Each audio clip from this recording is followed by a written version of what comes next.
Isang mapagpalang araw sa inyong lahat. Nais kong bumati sa inyo ng maligayang Pasko at masaganang bagong taon. Mayroon akong ikukwento sa inyo isang tunay na pangyayari na mahigit 2,000 taon na ang nakalipas tungkol sa unang Pasko. Ang simula ng kwento, may isang hari sa langit na iniwan niya ang kanyang trono. Siya ang Diyos na buhay na bumaba sa lupa.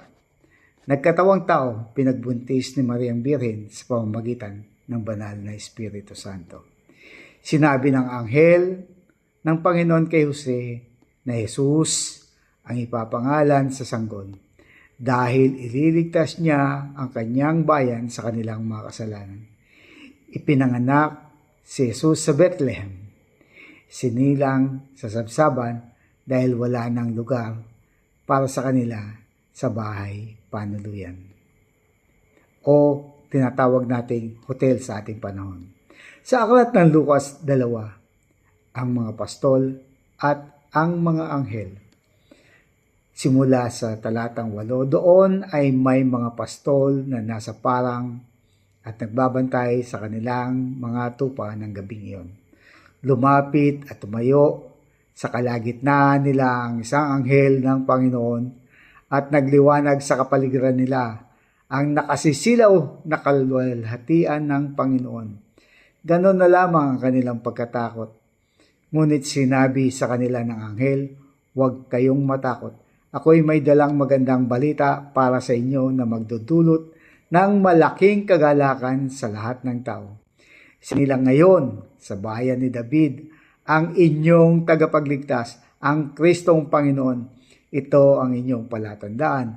Matatagpuan ninyo ang isang sanggol na nababalot ng lampin at nakahiga sa isang sabsaban." Bigla nilang nakitang kasama ng anghel ang isang malaking hukbo ng mga anghel sa kalangitan. Sila'y nagpupuri sa Diyos at umaawit. Papuri sa Diyos sa kaitaasan at sa lupa ay kapayapaan sa mga taong kinalulugdan niya. Nang makaalis na ang mga anghel pabalik sa langit, ang mga pastol ay nag-usap-usap, "Tayo na sa Bethlehem. Tingnan natin ang pangyayaring ito na ibinalita sa atin ng Panginoon." Nagmamadali silang pumaroon at natagpuan nila sina Maria at Jose at ang sanggol na nakahiga sa sabsaban. Isinalaysay ng mga pastol ang sinabi ng mga anghel tungkol sa sanggol na mangha ang lahat ng nakarinig sa sinabi ng mga pastol. Tinandaan ni Maria ang mga bagay nito at ito'y kanyang pinagbulay-bulayan.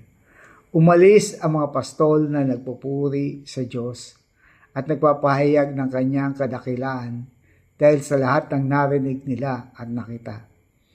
Ayon sa sinabi sa kanila ng anghel, iyon ang unang Pasko.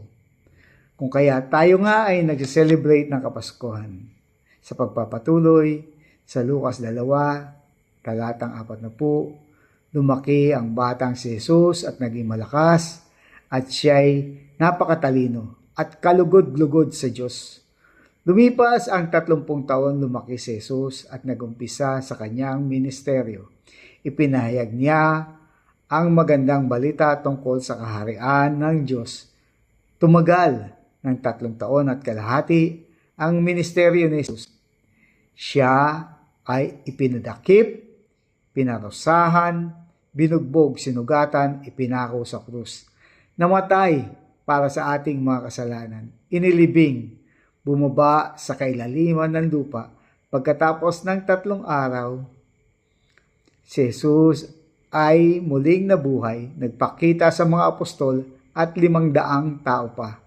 Umakyat siya sa langit at naluklok sa kanan ng Diyos Amang makapangyarihan sa lahat. Ang Panginoong Jesus, ang pinakadakilang kaloob ng Diyos Ama sa atin. Sa araw na ito ng Kapaskuhan, sinasabi nga sa aklat ng 1 chapter 3 verse 16, sapagkat gay na lamang ang pag-ibig ng Diyos sa sangkatauhan, kaya't ibinigay niya ang kanyang kaisa-isang anak upang ang sinumang sumampalataya sa Kanya ay hindi mapahamak, kundi magkaroon ng buhay na walang hanggan. At sa mga Gawa 16:31, sabi nga ng Biblia, sumagot sila, sumampalataya ka sa Panginoong Hesus at maliligtas ka at ang iyong pamilya. At sa mga taga-Roma, chapter 10, verse 9-10, na kung ipapahayag mo na si Jesus ay Panginoon at sasampalataya ka ng buong puso na muli siyang binuhay ng Diyos, maliligtas ka sapagkat itinuturing ng Diyos na matuwid ang taong sumasampalataya sa Kanya ng buong puso at kung ipapahayag niyang siya'y sumasampalataya, maliligtas siya. Tanong, nais ba ninyong tanggapin o nais mong tanggapin ang dakilang kaloob ng Diyos Ama sa atin, si Kristo Jesus na ating tagapagligtas? Tanggapin sa puso mo bilang Panginoon at sariling tagapagligtas at magkakaroon ka ng buhay na walang hanggan. Makakapiling ang Ama sa langit. Kung nais mo, iyuko natin ang ating ulo, pumikit po tayo at sumunod sa panalangin. Manalangin tayo. Ama naming makapangyarihan sa lahat, nagpupuri at nagpapasalamat po ako sa iyo. Nais kong tanggapin ang iyong kaloob na kaligtasan ngayong Pasko sa pamamagitan ng pagtanggap sa iyong anak na si Kristo Jesus sa buhay ko. Nananampalataya po ako at naniniwala sa kanyang sakripisyo sa krus para sa ikapagpapatawad ng aking mga kasalanan.